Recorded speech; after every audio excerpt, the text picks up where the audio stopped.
आदरणीय doctor Sadanand More sir आणि माझ्या जमलेल्या सर्व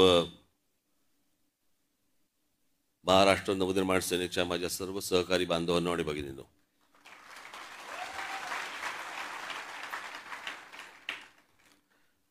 मी आज काय फार बोलणार नाहीये जास्ती, कारण परत एक 20 दिवसावरती आपला गुढीपाडव्याचा मेळावा आहे.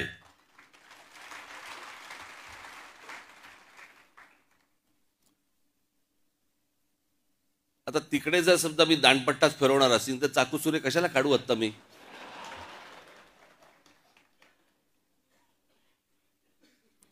आज मी आलोय तुम्हाला सर्वांना मनपूर्वक शुभेच्छा द्यायला आणि खास करून मी मोरे सरांनी आत्ताच्या परिस्थितीवरती आपल्याशी बोलावं, महाराष्ट्राशी बोलावं. मी अजूनही मी महाराष्ट्रात काही ठिकाणी मी त्यांची व्याख्यानं ठेवणार आहे. आजच्या या सगळ्या परिस्थितीवरती जी महाराष्ट्राचा जो चिखल झालेला आहे आणि तो निव्वळ फक्त राजकारणासाठी आणि राजकीय फक्त मतं मिळण्यासाठी म्हणून तुमची आपापसात डोकी फोडून घेतायत, आग लावतायत आणि हे आमच्या लोकांना समजत नाहीये. मोरे सरांनी अनेक विषय आता सांगितले. रामायण काळापासून त्यांनी अनेक गोष्टी सांगितल्या.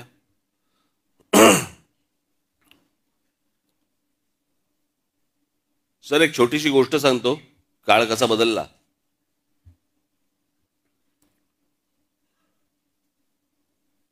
प्रभू रामचंद्रांना ज्यावेळेला वनवास झाला,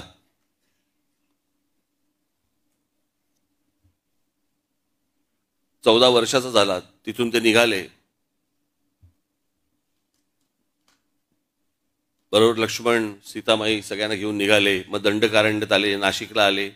आपण मगाशी नाशिकचाही उल्लेख केलात की कोणीतरी हंटर बोलला होता ना, हंटर, तिला महाराष्ट्राची राजधानी करावी नाशिक. आजचं महाराष्ट्राचं राजकारण पाहता त्याला हंटरने फोडला असता. राजधानी नाही, आमची राजधानी, आमच्याकडे करा, आमच्याकडे करा. पण प्रभू रामचंद्र निघाले. मग ते दंडकारण्यानंतर पुढचं तुम्हाला सगळं माहिती आहे. 14 वर्ष. मग मध्ये रावण आला, मग सीतामाईला घेऊन गेला. मग प्रभू रामचंद्र आणि मग ते लक्ष्मण शोधत होते. शोधता शोधता त्यांनी ते वाली आणि सुग्रीव मिळाले आणि मग त्यांचं ते युद्ध झालं. मग पुढे हनुमान मिळाले. हनुमानाला घेऊन ते मग तिकडे गेले आणि मग तिथे तो सेतू बांधला. सेतू बांधून ते लंकेत गेले. लंकेत गेल्यावर त्या कुंभकर्णाला मारलं. मग कुंभकर्णानंतर रावणाला मारलं. मग रावणाला मारल्यानंतर सीतामाईला घेऊन ते परत अयोध्येला 14 वर्षानंतर परत आले. मध्ये तो त्यांनी एक सेतू बांधला.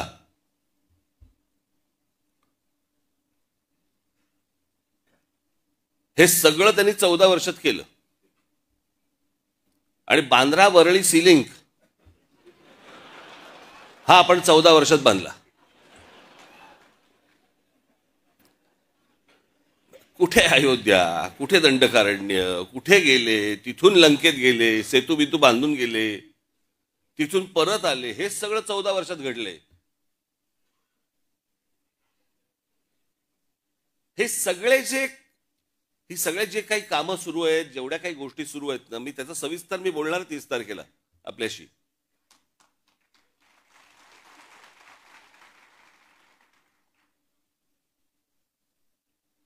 या सगळ्या गोष्टींकडनं तुम्हाला गुमराह करण्यासाठी म्हणून हे जातीपातीचे विषय आणि त्याच्यानंतर हे सगळं सोशल मीडियामधनं तुमची टाळकी भडकवणे, हे जाणून बुजून उद्योग सगळे सुरू आहेत.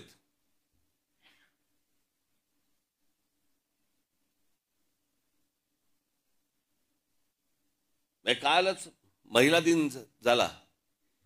तो काय आपण दरवर्षी महिला दिन म्हटल्यानंतर आपण 8 मार्चला आपण साजरा करतो. काल मला एकाने छान विनोद पाठवला. एकाने ते म्हणे 21 जून हा सर्वात मोठा दिवस म्हणून समजला जातो. बरोबर ना? ते साफ झूट आहे म्हणे. 21 जून सर्वात मोठा दिवस नाहीच आहे.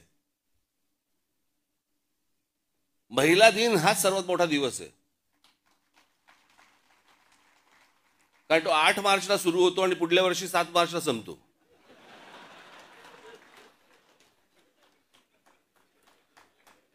ज्याची ज्याची लग्न झाली असतील प्रत्येकाला हे कळत असेल मी काय म्हणतोय ते.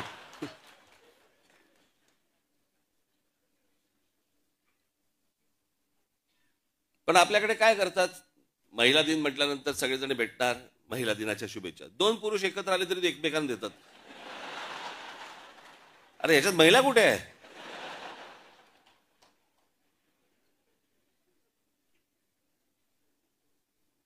मागचा पुढचा काही विचार नाही, काही नाही, आपले बस शुभेच्छा.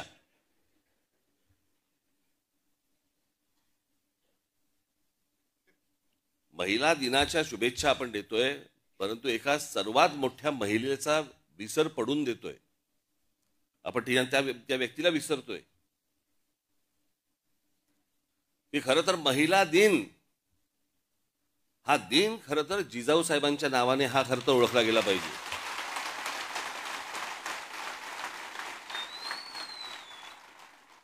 लहान असताना वडील कुठेतरी मोगलांकडे चाकरी करतायत हे ज्या मुलीला पाहवलं नाही, लग्न झाल्यानंतर आपला पती कोणाकडे तरी मोगलांकडे आहे हे ज्या मुलीला स्त्रीला पाहवलं नाही, जिने आपल्या पतीला बंड करायला लावलं,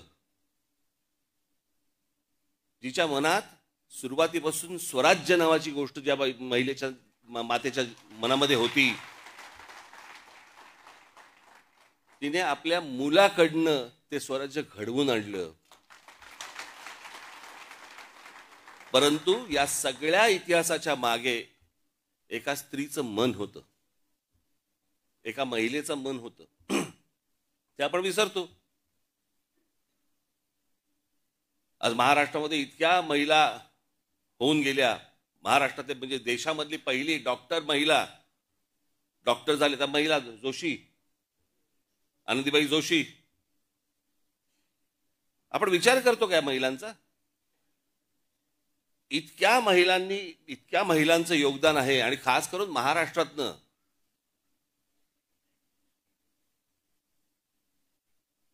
म्हणजे जर समजा तुम्ही सर्वात पुढारलेल्या जर स्त्रिया म्हणून जर समजा बघितल्यात, इतिहासामध्ये काढून बघा तुम्ही सर्वात पुढारलेल्या स्त्रिया, तुम्हाला सर्वात पुढारलेल्या स्त्रिया या महाराष्ट्रात मिळतील.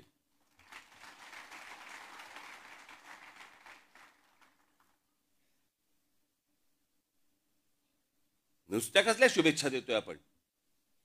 त्यातनं आपण काही घेणार आहोत का? आपण काही त्यातनं विचार करणार आहोत का? आज पक्षाला 19 वर्ष पूर्ण झाली. ही 19 वर्ष आपली कशी गेली, काय गेली?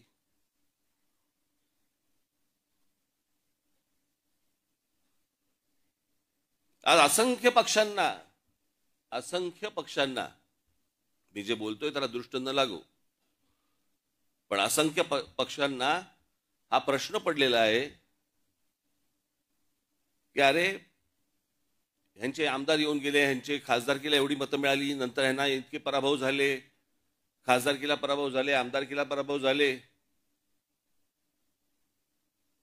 तरी या पक्षामधली माणसं सगळी एकत्र कशी काय राहतात?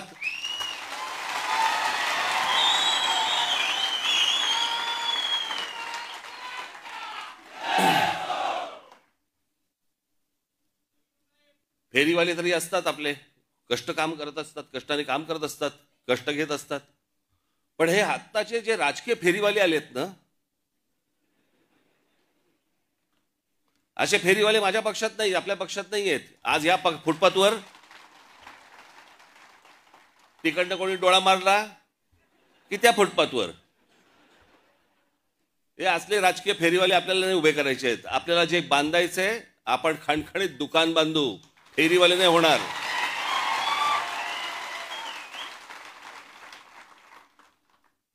पण या सगळ्या गोष्टींसाठी म्हणून एक पक्ष संघटना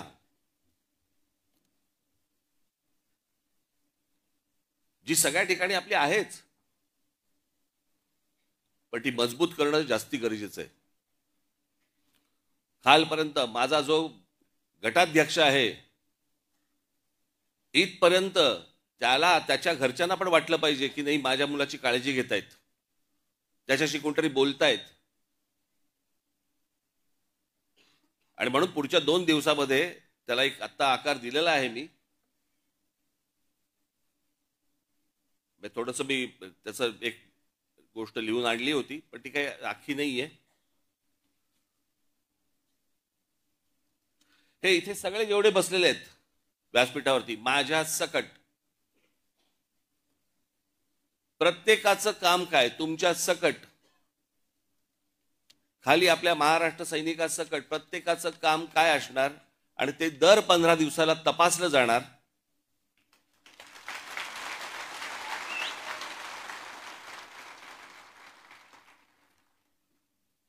जर महिन्यात 1.5 महिन्यामध्ये असं जाणवलं, कारण त्याची यंत्रणाच मी पूर्ण लावतोय वरपासून खालपर्यंत, जर जाणवलं मला की हा पदाधिकारी तो कोणी का असेना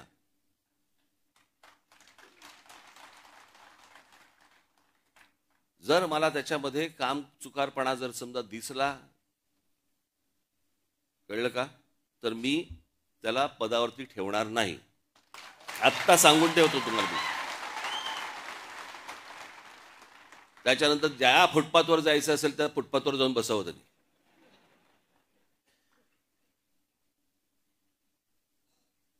परंतु ती गोष्ट याच्या पुढे ती होणार नाही.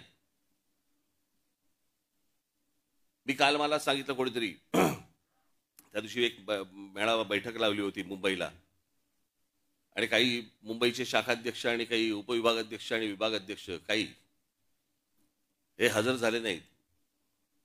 म्हणजे हजर झाले नाहीत त्यांची हजेरी घेतली आणि मग प्रत्येकाला विचारलं. मग काय काय कारण, एक एक घरचे हे आजारी होते, ते होतं ते होतं काहीतरी. बघ त्यातल्या 5-6 जणांनी सांगितलं साहेब कुंभला गेलो होतो. म्हटलं गधड्यानो करता कशाला पाप.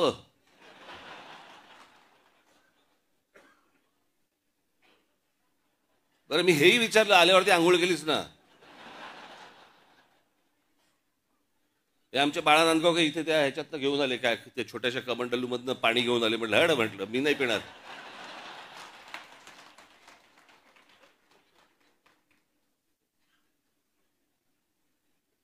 अहो मला सांगा, आता तो सोशल मीडिया आल्या पूर्वीच्या काळात ठीक होतं.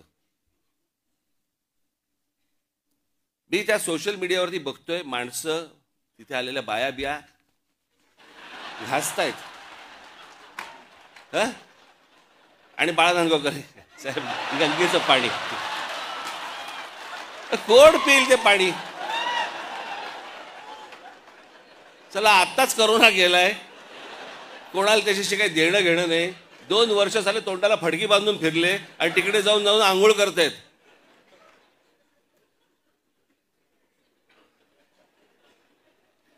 अहो मला माहिती आहे, मी कित्येक स्विमिंग पूल बघितले असे जे सुरुवातीला उद्घाटनाच्या वेळेला निळे होते, हळूहळू हिरवे हिरवे व्हायला लागले. कोण जाऊन त्याच्यामध्ये मला सांगा पडेल त्यात गंगेत. ह्यानं तिथे काहीतरी केलं ते मी इथे पितोय.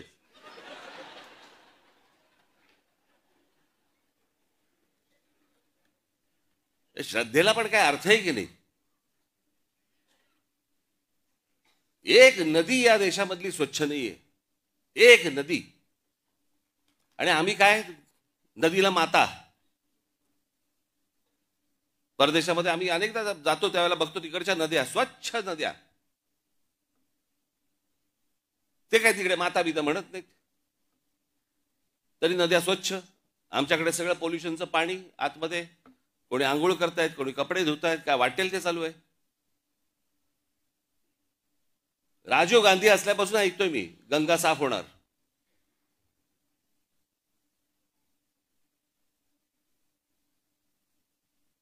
मग मध्ये राज कपूरांनी चित्रपट पण काढला, लोकांना वाटली झाली गंगा साफ, त्याच्यात वेगळीच गंगा. लोक म्हणाले अशी जर गंगा साफ असेल तर आम्ही पण आंघोळ करायला तयार आहोत. अजून पण गंगा काय साफ व्हायला तयार नाही.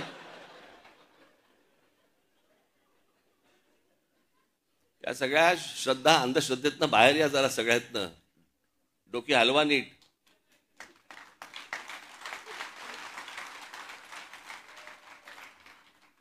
तर ह्या सगळ्या गोष्टी तुमच्याशी आता 12 तारखेला मी प्रत्येकाच्या जबाबदाऱ्या प्रत्येकाकडे दिल्या जातील. प्रत्येक पदाधिकारी त्यांच्या ज्या टीम्स असतील त्या तुमच्यापर्यंत पोहोचतील, तुमच्यापर्यंत येतील. सगळ्याच गोष्टी काही मला उघडपणे सांगता येणार नाहीत, येत नाहीत, येणारही नाहीत, कारण ही संघटनात्मक गोष्ट आहे आणि त्याच्यामुळे ही संघटनात्मक राहिली पाहिजे. त्याचे रिझल्ट्स हे निवडणुकीला आपल्याला बाहेर दिसले पाहिजेत. या दृष्टिकोनातनं ही सगळी रचना आपल्यासमोर लवकरच आणतो आहोत.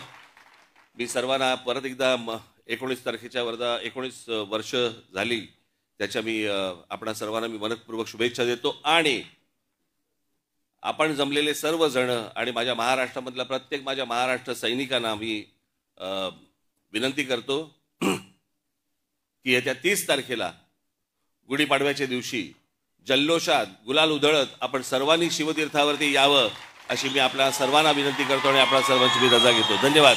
जय हिंद, जय महाराष्ट्र.